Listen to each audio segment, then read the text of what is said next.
Hey guys, Sean from Living Seeds here. Today I want to show you how to hand pollinate a watermelon flower.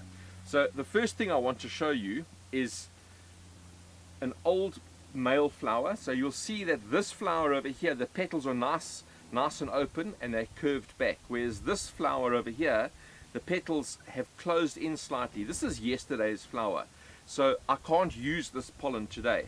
However, we'll be using this male flower over here, and this is a female flower. So if you see underneath here, it's a female flower because there's a baby watermelon underneath it. So what we do with the male flower is we literally strip the petals off the flower and we turn the male into a paintbrush, just like this.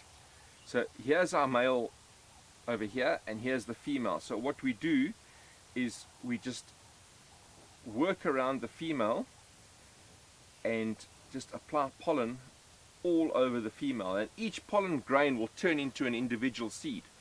Once that's done, what we do on Living Seeds Farm is we actually cable tie this flower so that we know that when this fruit actually matures, what happens is we can identify the hand-pollinated fruit by the cable tie.